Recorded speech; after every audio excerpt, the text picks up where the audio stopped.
It's the 2nd of March, 10 o'clock, and you're listening to Inspire FM 105.1 FM. The show you're listening to is the Urban Kube, where I have absolutely wonderful conversations with creatives across arts and lifestyle, sharing with me their journeys and hopefully inspiring you and motivating you with these trailblazing conversations.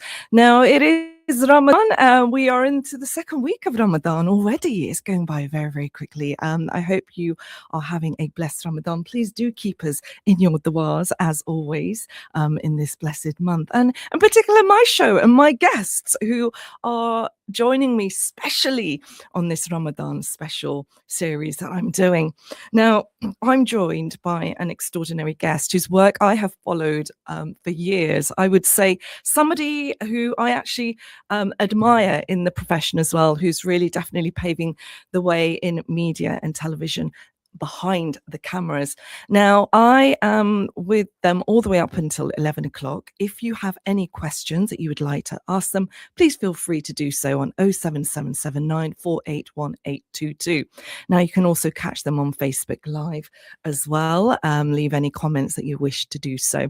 Now, the show today is going out to the wonderful people in Luton surrounding areas, Peterborough's Salam Radio and Sheffield's Link FM. My guest today is no other than Aqil Ahmed. He is a distinguished British media executive and commentator on religion, ethics, and public service broadcasting. He served as head of religion and ethics at the BBC from 2009 to 2016, where he commissioned and oversaw some of the UK's most significant religious and current affairs programming. Raised in the north of England and a practicing Muslim, Aqil has begun his senior career as the deputy editor of documentaries in the BBC's Religion and Ethics department before leading religion and multicultural programming at Channel 4. Now, his portfolio includes high-profile productions such as panorama coverage of the funeral of Diana, Princess of Wales, and award-winning documentaries including Saving Africa's with Children, the Quran, and Christianity, a History. Now, it's been an absolute pleasure to have Aqil join us this morning on the show. And we're going to be talking to him about some of the amazing programming that he's done, but also about representation of Muslims in Ramadan too. And something that is a lot closer to us, to those of us who are near Watford, Aqil is actually the chair of Watford Palace Theatre. So that's another area that I want to kind of talk to him about as well. So today is going to promise to be a wonderful conversation with Aqil. And something else that I need to also add in, alongside his broadcasting career, Aqil Ahmed is also a professor at Greater Manchester University as well. So much to talk about. And we'll be talking about media representation and many, many other conversations on the show. So please feel free to join us in this conversation. You can actually catch him on Facebook Live. He's on camera right now. Assalamu alaikum, brother Aqil Ahmed. Thank you so very much for joining me this morning. Wa alaikum salam, and thank you for the invite, Shemiza. Firstly, I want to ask, where are you talking to us from? Describe where you're sat to our listeners who are not viewing you on camera right now. I'm sat at home actually. I live in Hertfordshire, and not far from Watford. And yeah, I'm sat at home right now, looking forward to a conversation. Yeah, nothing exciting, nothing more exciting than that. Absolutely brilliant to hear. You're not too far from us. You're in Hertfordshire, and which is brilliant to know. I want to ask, how has Ramadan been for you so far? What has been the highlight of Ramadan so far for you? Well, Ramadan's been quite interesting this year because about a few months ago, I took over running of a cinema in Harrow, which some people might have been come across a previous cinema called Safari Cinema. It's now called the Metro Cinema, which specializes in Bollywood and world cinema, etc. So this Ramadan, I've been stuck working. I've been doing my iftar in a cinema while I've been working. But the highlight so far for me has been I've been to a number of iftars. We had one at home, been to people's house, a couple of people's houses. I've hosted an event for, for the Ramadan tent, if you know the Ramadan tent people who did it open iftar. Absolutely. So I hosted one. It was an absolutely incredible experience. It was at the banqueting house in Whitehall. And the banqueting house in Whitehall is just across the road from effectively where about 10 Downing Street is. And it's, well, I cannot say really, it's part of the original Palace of Whitehall, which was before it was destroyed in a fire hundreds and hundreds of years ago. And the ceiling is painted by the artist Rubens, which is just incredible. It's like a mini Sistine Chapel. And it's the room, the banqueting hall is the room from which King Charles went well before he vacated this world, the only king to have been killed in the history of England and UK. That's the room from which what they call regicide, the killing of the king, happened. So in terms of this iconic, amazing kind of location, to be hosting that iftar there was absolutely amazing. And then last night I went to an iftar at Watford Football Club, which is always great fun. Extraordinary. And I want to ask you, let's go back in time a little bit. Did you ever imagine that you would ever see yourself in spaces like this, have a breaking fast? Never in a million years, because like a lot of people, I just average Joe Schmo, who had a job. Well, I started. My parents were, were market traders. We worked on the market up in the north of England, and so I never thought. I mean, getting a job was, for those of us who are in the mid-50s onwards, will remember, that high unemployment that we had in the 80s when I was at school in the early 80s. Getting a job would felt like success to many people. And so, yeah, when I first left school in 85 and went to sixth form and art school and all those things, getting to university, I mean, it's all been steps, getting to university felt like an achievement back in those days. Back in those days, around about 15% of school leavers went to university, as opposed to around about 50% or so that we have now. And so going to university felt like a big thing, and then getting a job at the BBC. So all these kind of steps, I look back on it at times and think, I can't believe it. And there have been moments. I remember having some of the work that I've done, like, installing the Pope, or I remember having lunch with the Archbishop of Canterbury, or not the Archbishop of Canterbury, sorry, the Dean of Westminster Abbey, when I was the head of religion at the BBC. And I remember sitting in this, you've got the Jerusalem room, which has this tapestry that was done for Henry VIII, and you're in this room having lunch with them and thinking to yourself, yeah, at some point someone's going to tap me on the shoulder and say, excuse me, but you're not supposed to be here. So, yeah, it's just been a series of things that I'm very, very grateful for, and hopefully, inshallah, these things will continue for many more years to come. Fabulous. And so extraordinary listening into your journey, and the fact that you're very quite humble about it as well. But what would you say to now that you're a professor of media, so you are educating the next generation, and what is it that you want to instill into the next generation of academics? Well, it's interesting, the academic thing came by accident. It was one of my old lecturers asked me if I would just help them once. It was about 20 odd years ago. And then things like that have just gone on and on and on. And the BBC were they were very good to me at one point when they allowed me to be what was called a .2 professor. So it was, I worked for Middlesex University at the time, working 1 day a week. And I've really, really enjoyed it. I teach at various different universities around the country when they get asked to. And I also, I'm involved in the education sector in Wales as a board member of something called MEDA, which is the post-16 education and training regulator and funder. And what I've always wanted to do is just basically be able to help people, if that makes sense, in any shape or form. And with regards to the education aspect, if I can help give people a different perspective than they might get from other people, that really helps as well. First of all, otherwise, it's also quite enjoyable. And alongside the education side, that's branched out over the last few years into me doing a lot of leadership training.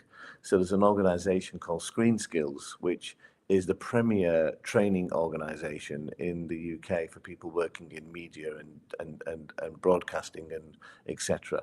And so they have a course which is called Leadership Essentials, and I'm one of the people that delivers that training. And that and the university side, I find it really important that we all kind of like help people learn about some of the things that we feel that they need to. And actually why it's important is because the things that I might have had to do, they don't have to do anymore. And by that, that could be a number of different things, but one of them could be the kind of the concrete ceiling that we had to smash through as is still there, but it's not the same. And so some of the kind of resilience that we may have had to have in those days, they may not need to have now, but it's good to impart that kind of knowledge to help them to achieve things. But also, you know, I come from a generation where we didn't have, when I first started work, you know, we didn't have the internet and Google and all those things. And so we had to actually, you know, talk to people, and we had to find people, and we had to build contacts, and we had to build networks. And I think that's been lost, and we're trying to find a way of being able to instill that kind of discipline into people who, you know, have grown up in a world where they have access to the internet, access to digital technology, and with the arrival of AI, then that's going to make it even more easy for them to get information. But at the same time, how will they know that information is real? So there's so many different things that make it an interesting thing to do, imparting that kind of knowledge.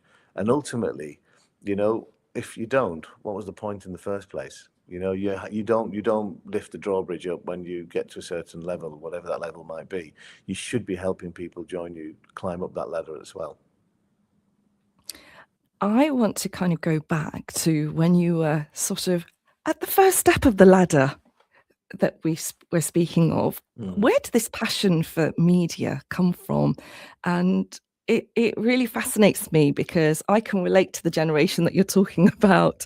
And it was really tough to even envisage like thinking about going to university.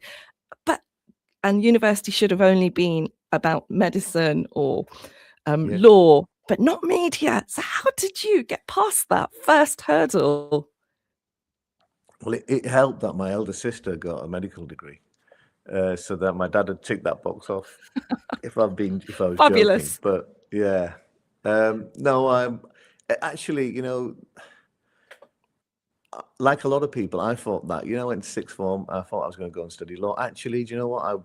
The lecturer when I was doing politics, he was really excited and keen, and he thought I might go and study something which I didn't understand at that time. I'm talking about being in Bolton, sixth form in Bolton, in Greater Manchester, and when he was talking about PPE, I didn't know what that meant. I did know when I joined the BBC. It's known as politics, philosophy, and economics, and most of the people who run government and media, etc., have all studied politics, philosophy, and economics. So maybe I should have studied that actually, but I didn't. I had this ever since I was a young kid. I had this real love of art, and I really and that coupled with a love of music and fashion and football and sport and all those kind of things. I used to draw a lot.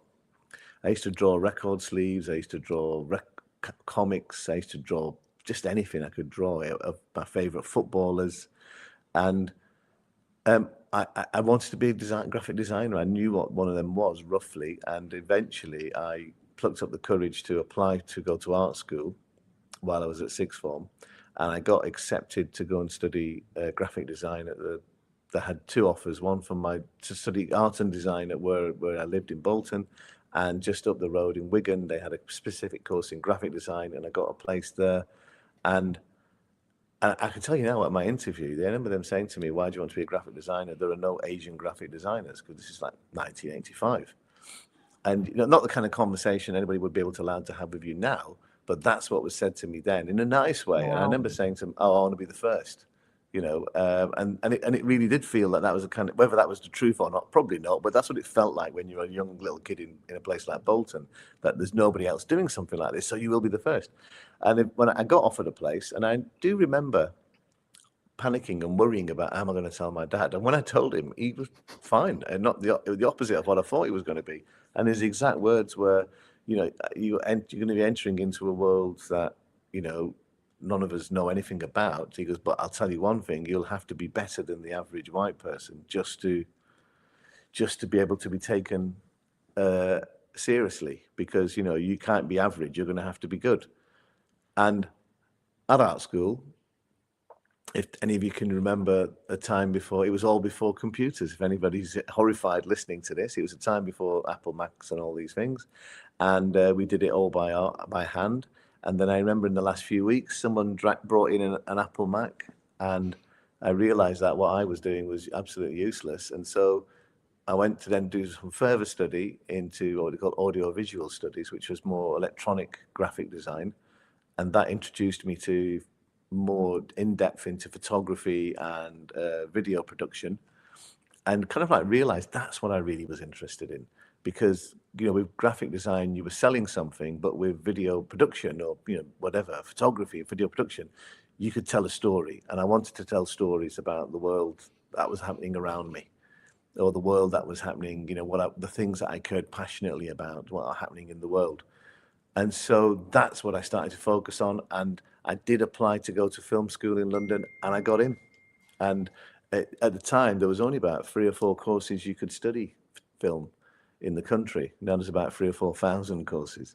But that was the kind of the thing that made me want to do it. So it was an evolution. It wasn't like I grew up one day saying I want to work in the media. I wanted to be working art and design, graphic design.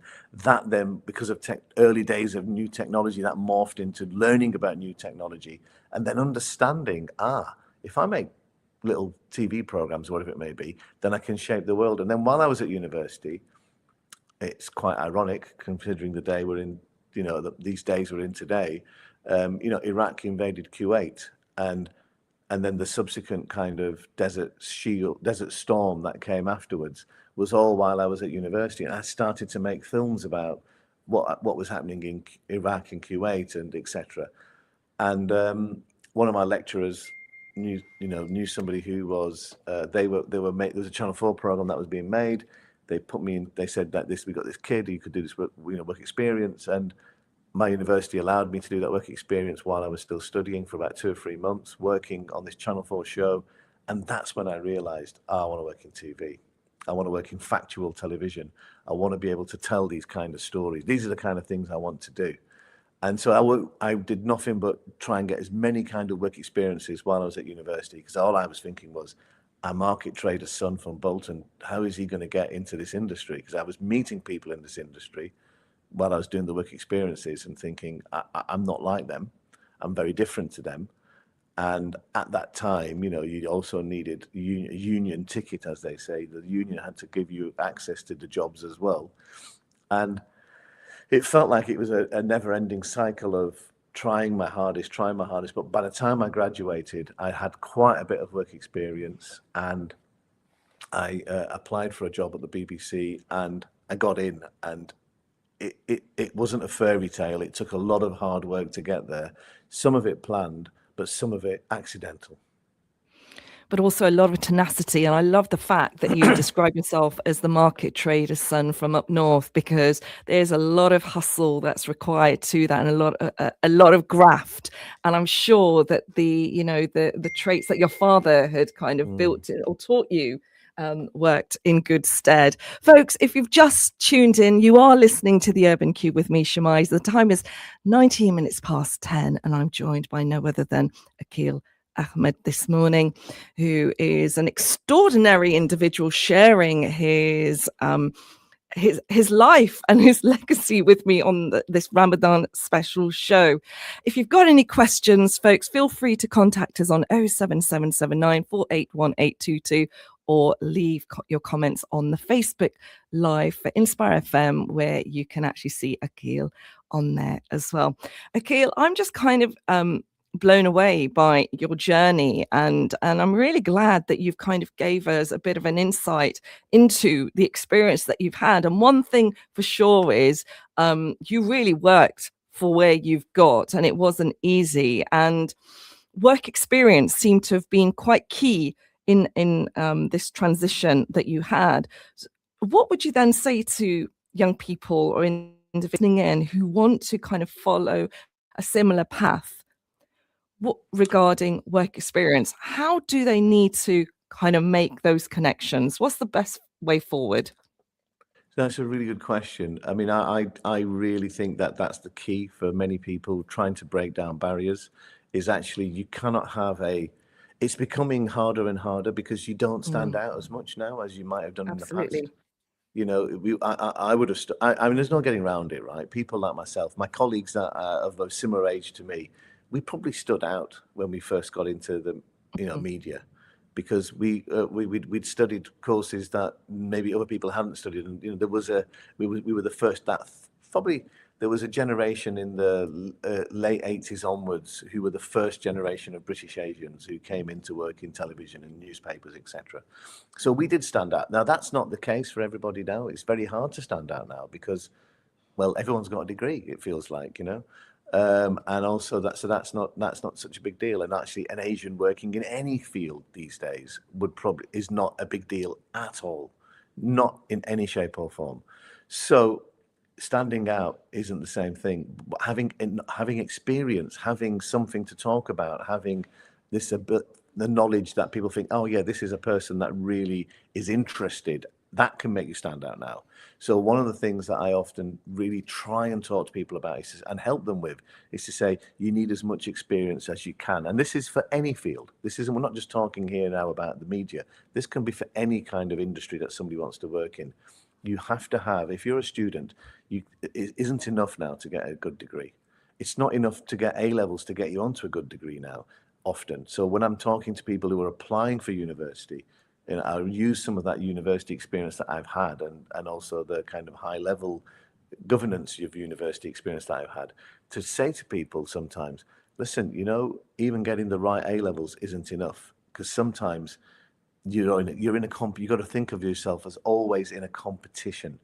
So when you're in a competition, how do you get into the best university? Well, they want to think a number of things. One is that you're going to be somebody that in the future is going to be useful for them because you're going to look like you're going to be able to someone that they can kind of like wheel out at events, etc. Or you're going to be someone that they can put onto their prospectus as a alumni who's had a great career or can fund things for them or can be a useful addition to the kind of work that they do. So how do you stand out? What kind of work experiences do you do? What kind of voluntary stuff that you do? And when you're at university, how much work experience can you do and can you get so that when you do graduate, you don't just look like somebody who hasn't got any experience and then it becomes difficult. And anybody who's had to go through the kind of how do we put it? They've had to go through the kind of graduate schemes, etc., and the interview processes and all of those things. If they haven't got much experience, they're not going to stand out against a person who's done loads of volunteering and loads of work experiences, because that always, when you look at that as an employer, you look at that person and think, they really want this. So that's why I think it is so important. And it's something I've instilled into my kids as well. And I have this conversation with as many different people, whether they've been my students or just somebody who asks me for advice. I always say, just you cannot get enough experience and you cannot volunteer enough as well, but try to focus on the big stuff. Have things which you think people, when you have a conversation, when they read it on paper, they go, that's interesting. That's interesting. Ooh. And also when you're in an interview, for them to be able to say, tell me about this then. You said that you've done this. Now tell me a little bit about your leadership, So if you're going to do at the base level, do a bronze medal Duke of Edinburgh award. If you can go on to do, a silver and a gold, it will make you stand out. When you're talking about roles with the civil service or in education or whatever it might be, or the media, they want to see that people can be leaders. They want to see that people can be kind of collegiate. They want to see that people can actually think for themselves, but also work within a kind of environment where they understand what line managers are and what basically being able to communicate with other people is. You can often get that from work experience and from volunteering. So it's not to be sniffed at. It can be the thing that makes the difference for you going forward. Absolutely. Some great words of advice and snippets of wisdom there too for you folks. I love the fact that the Duke of Edinburgh Award has been mentioned there, something that I encourage my children to do. And Well, my I think it's youngest, Shemiza, she did the gold medal. I've got amazing. 3 kids. 2 of them have done the bronze, and my youngest did the gold medal. Yeah, which is not for the faint-hearted. Fabulous. Absolutely. We are going to be heading over to a break, folks, in about 20 seconds' time. We will still be joined by Aqil Ahmed straight after the break. So if you've got any questions, feel free to throw them over. I've got loads that I want to ask Aqil, and inshallah, we'll be also getting back to talking about Ramadan as well and his memories growing up in Ramadan. Take care, folks. Join me straight after the break. Assalamu alaikum. This program will continue after the break. Continue listening to Inspire FM. Inspire FM. Inspire 105.1 FM.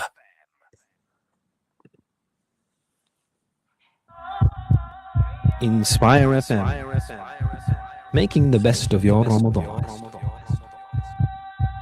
شهر رمضان الذي أنزل فيه القرآن. Are you ready to embark on a journey of purpose and impact? The East of England Ambulance Service is recruiting now. Are you seeking training and a new career or looking for a challenge in development? Start your career for life with East. Apply now for roles in frontline emergency operations, control rooms, support services, and non-emergency transport. Visit www.eastamb.nhs.uk and click Join the Team. Make a real difference. Join the East of England Ambulance Service and start your career for life. माहे रमजान आया है, ज़मीन के दामन पर सितारे उतरे हैं, खुदा की बस्ती में उजाले बिखरे हैं, कि रोशन जग का कोना कोना हुआ है, इंस्पायर के संग रमजान आया है। रमजान रमजान रमजान है Rahman Rahman Rahman Rahman. Lee Grave Heating Supplies. With over 20 years of experience, we're the largest independent plumbers merchant in the area, specialising in all types of plumbing and heating, as well as combination boilers and megaflow cylinders. Whether you need a new bathroom or a complete new heating system, LHS is the place. Come along to our brand new bathroom showroom at Unit 1, 3 Chorlend Lane, Luton, to see the latest range of quality bathrooms. Or log on to leegrave.net. We're an Interpart-approved stockist for all genuine spares. Our new store in Bedford is now also fully opened. Lee Grave Heating Supplies. Call Luton 84 86 88. I don't smoke, but I keep a matchbox in my pocket. When my heart slips towards a sin, I burn a matchstick and heat my palm. Then I say to myself, Ali, you can't bear even this heat. How would you bear the unbearable heat of hell? A quote from Muhammad Ali.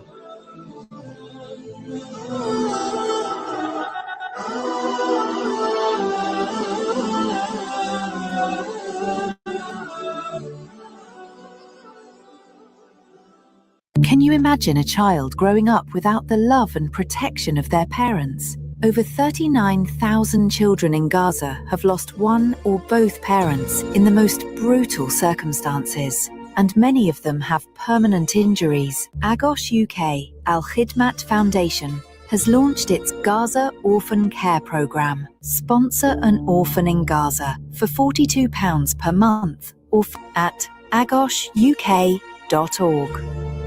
You could have the best product in the world, one that everybody wants or needs. You could offer a quality service that really is second to none. Or you could have offers that are simply unbeatable. But it's all pointless if your potential customers don't know who you are. That's those same potential customers who are also listening to Inspire FM right now. Has it clicked yet? To find out about an effective, ear-catching and low-cost advertising campaign, just click on inspirefm.org, then more, and advertise.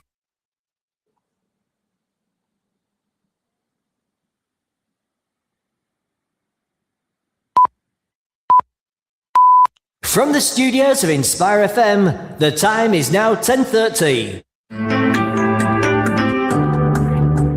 Catch a creative vibe on the Urban Kube with Sister Shemiza.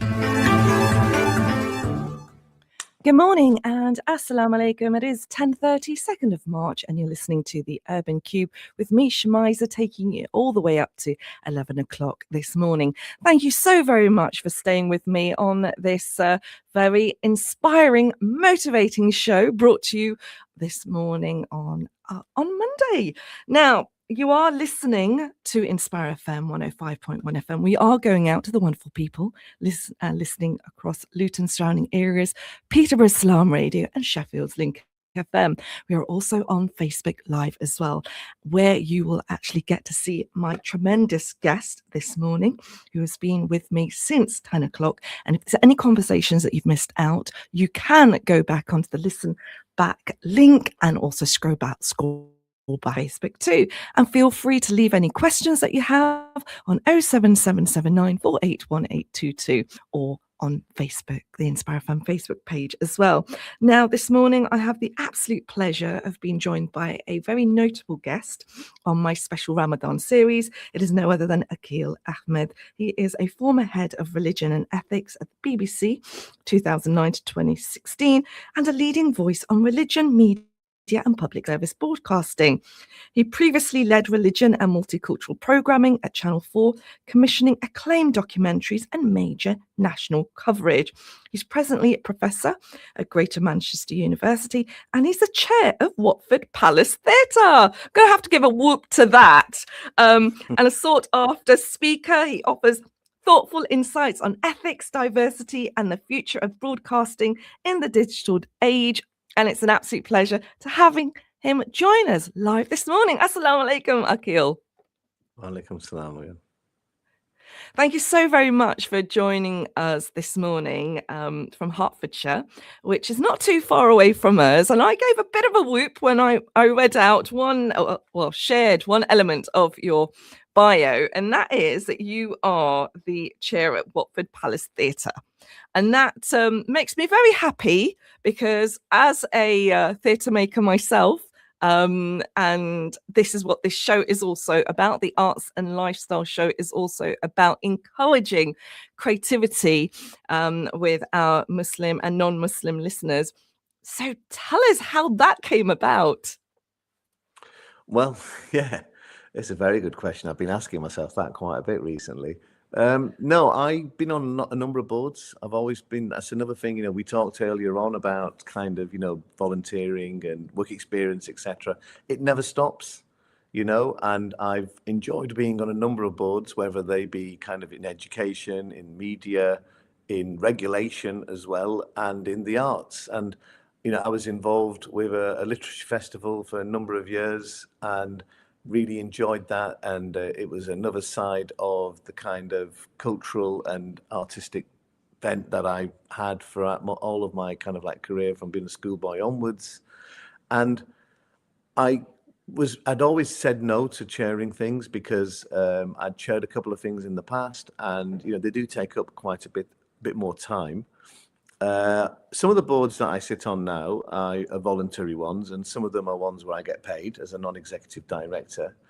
And, in terms of, what I enjoy, I do enjoy that work. And as you get a little bit older, you do less of other things and more of other things that you might like, which are new. And I do enjoy being on a good quality, well-functioning kind of board with kind of transparency at the heart of it and all of those kind of things. And I wanted to chair something because a couple of years ago, I'd started being asked by headhunters about, would I like to chair this or like to chair that? And after a while, I'd started to think, and soul search about maybe I could do this now. Maybe I could slow down in other ways and pivot into different kind of territories of work. And so I thought, yeah, I will do. And then what that weirdly brought up was over about the last year, quite a few cultural organizations, theaters, festivals, etc. Had conversations with me about chairing their board or joining their board.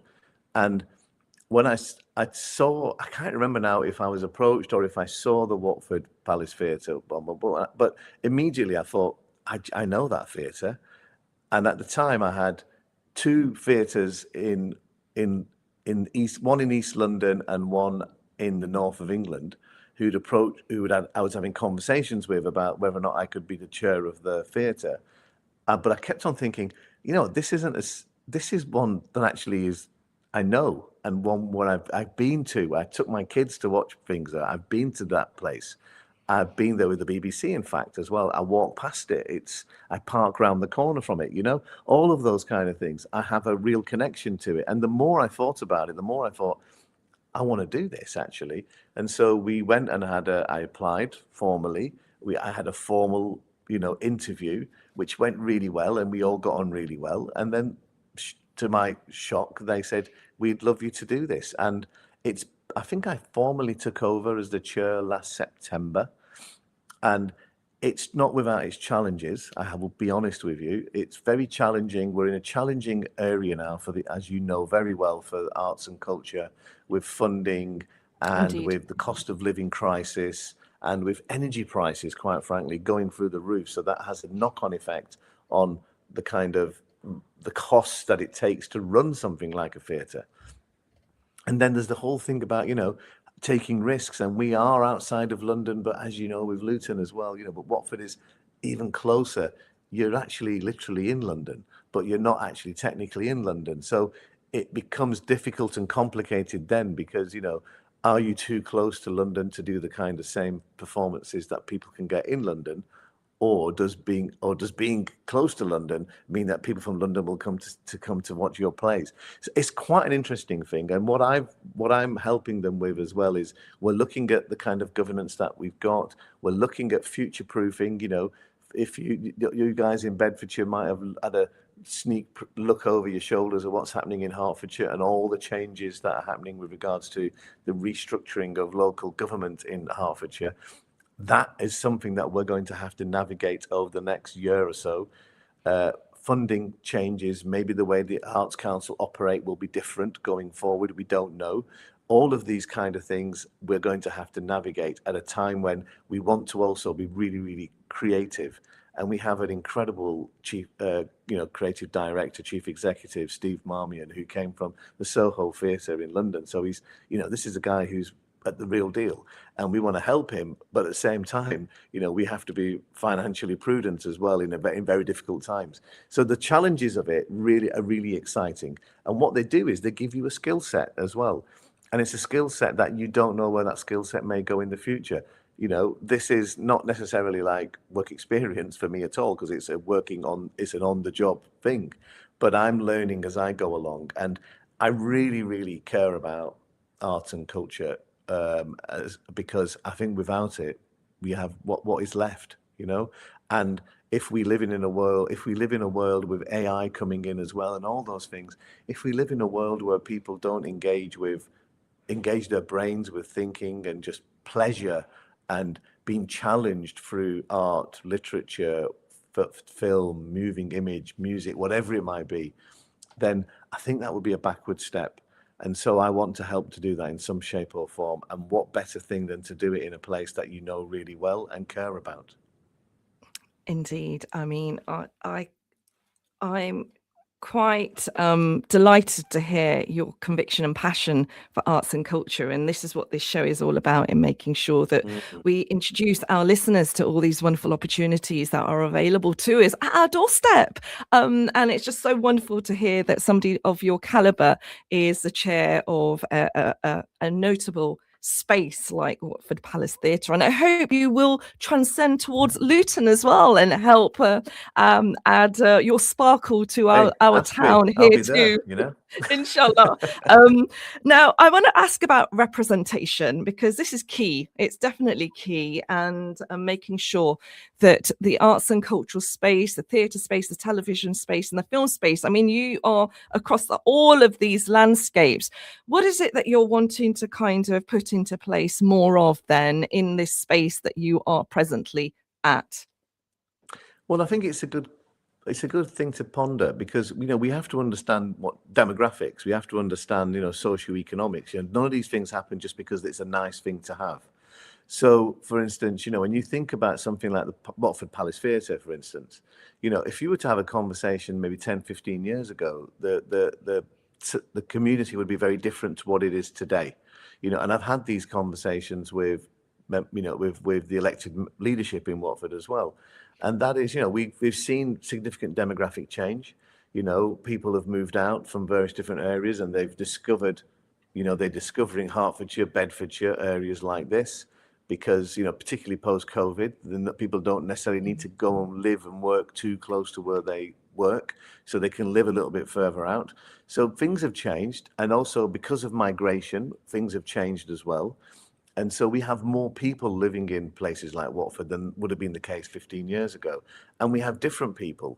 And one of the things, or one of the cultural groups that we have a lot more of probably in Watford and the surrounding areas are actually people who've come from India as well, And so we're thinking about how do we reflect that in some of the kind of work that we might do. But at the same time, that's not the only audience that we have as well. So it's finding that healthy kind of balance. And I think that applies to all kind of areas. So when you're talking about making a TV program, for instance, it would be suicide now for anybody to be thinking about, and actually some broadcasters unfortunately are suicidal in this respect. And that is, if you're thinking about communities that exist around the country, how do you engage with them and how do you interact with them in a manner that you may not have done before? And a good example is, say, that when we talk about Muslim community, last year with my company, we made the first ever live Eid service for the BBC in the West, full stop, really. So we did live Eid prayers from Bradford. And the selling point for that wasn't necessarily to say that this will be the best program on the planet, which I think we did deliver some really good programs, particularly the evening show, which is more of an entertainment show as opposed to the live service. But was to also say, look, if this is 6%, if we're talking here about 6% of the population, what are you going to do for them as opposed to about them? At what point does 6% for somebody, when we're talking about a universal license fee, at what point does 6% mean that you may have to have programs for you as well as about you? And then when we start to break further down those demographics as well and look at where a lot of the Muslims in the country live, they're living actually outside of London and the Southeast as well. So what are we doing for them and how do we reflect them? That then becomes really important. And the reason why it was in Bradford was because at that time, obviously, Bradford was the UK city of culture. And that was a big deal. And I had a relationship on that because I was the broadcasting consultant for the UK City of Culture in Bradford, doing all the conversations with the broadcasters. And when I pitched this idea well before that, and by the time that we got the money together, etc., with the BBC, and they said, let's do this in Bradford, I didn't want to do it in Bradford because I thought, I'm spending, let's do it somewhere else. But I now understand why it was the right thing, because that's real representation.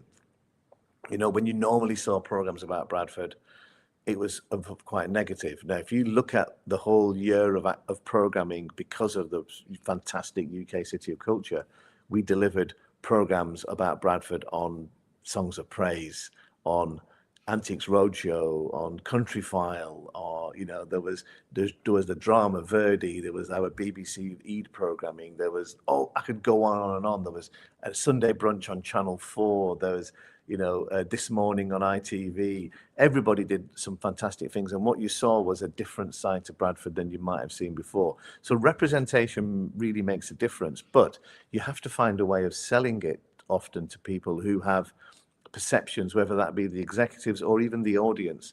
They have perceptions of something, and you have to work really hard to change that. And I think demographics are something that I would say to everybody, start to understand the demographics, and that can be local where you live, or it can be national or a bigger picture, because understanding that makes it easier for you to sell something, and it makes it easier for you to plan something. And it can even go all the way down to the little businesses. And I might be a business school graduate, but people like my dad who understood this, You know, my dad would say in Punjabi, you know, he'd say things like, "Gaak nahi hai," you know, there's no customers. And what he meant was, you know, there's no footfall. You know, that's the kind of the business speak, whatever. And I've applied that kind of logic that I got from him and my uncles and my dad's friends, etc., with business school and real life experience to understand how you sell things. So when we made programs, we knew who the audience were. When we're trying to program films at the cinema, we know who our audience is. When we talk about what should we do at the theatre, we know who our audience is. You've got to understand who the audience is and understand as well, it's always shifting. And you might not be able to control that shift, but you have to think about how do I react to it and how do I plan for it going forward. These shifts are inevitable. It's the landscape that we're in, which is there's good and bad to it. It's really fascinating listening in to you, Aqil. And for any of our listeners that have joined us this morning, I am joined by no other than Aqil Ahmed. And we are talking about so much across the different types of genre of media, television and theatre as well. If you've got any questions, folks, throw them over. Happy to share them with Aqil. Aqil, you spoke about Bradford. It's been fascinating watching Bradford and the cultural landscape and you know, just progressing and developing and so exciting. And I never imagined I'd ever view Bradford in the lens that I'm viewing it now, which is tremendous. Much love to Bradford. We're always giving Bradford a shout out. It's been, and you've been somebody that's been clearly championing this. And what's next for Bradford, do you think? That's a good one. You see, I'm from the other side of the Pennines. I'm from Manchester, but I've spent the last 6 years working, you know, really a lot of work in Bradford. My business is actually registered in Bradford. I had an office there until recently. And I just have to pull my hat off to there's a few people in Bradford that have really, really, you know, worked hard. I mean, the Literature Festival is an incredible, you know, I was involved with that for a number of years, 6 years or so. And that Literature Festival and the person who's behind it, etc., is an absolute tour de force, and she's delivered amazing things, and that has put Bradford on the map. And then the UK City of Culture, you know, the organisers and the creative leadership of that as well have then taken that early kind of thing that you got with the Literature Festival. They've taken it to a whole different level. And what we saw in Bradford was, you know, an energy that I've had relationships with the other cities of culture. I think this is the best UK city of culture, as opposed to the European one, best UK city of culture we've ever had. And actually the relationship, because we all kind of like knew each other, I remember that the conversations I had about the broadcasting strategy with them, you know, they listened. And actually that's why, unlike other cities of culture, nobody has had a broadcasting coverage like Bradford's ever had. Not because I'm great, because believe me, it was not all a small part, not a big part I had, but they listened, and we bought into a strategy, and it really, really worked. And we worked hard to understand what the broadcasters might want. And what you see when you have a city of culture, and hopefully towns of culture going forward, is you see a physical legacy as well. So in Bradford now, you've got a restructure. They recently announced, last week in fact, they announced that they'd a temporary arts installation location that they'd had for the City of Culture will become permanent. So you'll be able to have 200-seater kind of performances and a gallery space, etc. That's important. Also, a couple of other things have had infrastructural investment, including the Kala Sangam Centre, which has now become the Bradford Arts Centre, which is another performing space. So you've got all of this kind of physical legacy, which I think will make a big difference. The city centre was really, really improved. And one of the things that I think they got across really, really well, which I worked really hard on with the broadcasters when we first started talking to them, well before the actual year started, was that Bradford isn't just what you think Bradford is. You know, 60% of Bradford is rural. It's a district. You've got the Brontes, you know, in Haworth, and some incredible kind of beautiful, picturesque kind of rural areas. And that's Bradford as well. So I think we might have shifted a little bit what people think of as Bradford. And I think from a cultural perspective, very much like Luton and Bedford and other places and Manchester and whatever it may be, there's a dynamism in Bradford. And what I think they've done is get some of that dynamism into the arts and cultural sector as well. And I think going forward, I can see some great things for it. I can see great things happening in other places as well, if they can harness that kind of that dynamism that you get from young, vibrant communities and celebrate it and bring it to the fore and say, alongside traditional cultural offerings, how do we have offerings which engage with and excite these new communities that we have? And let's be honest with you, you know, when we look at particularly Pakistani communities or Bangladeshi or lots of communities, they're very young in age. And when we look at the demographics of people who've migrated on visas, you know, in the last few years into this country, they're young in age as well. So harness that and you have real success. And that's what Bradford did. And I think going forward, I see that people now believing that they can have a career in the arts, or they can enjoy the arts, or they can do things in the arts. You know, I've just been coaching somebody who's from Bradford, and they are now just setting up their own arts workshops because they want to, because they believe it's possible to now. And I think that wouldn't have happened before the City of Culture. Mashallah. That's all I can say. It's just been tremendous seeing the growth of the artists, the creatives, the way we view Bradford now, not just like nationally, but globally as well, has been phenomenal. Coming back to Ramadan and your experience of Ramadan, mashallah, you spoke about doing iftars in some very unique spaces, institutions. You had a recent one, I believe, with film and TV as well. There was a film and TV network iftar. The film and TV charity. I think it's happening. I think on the 17th.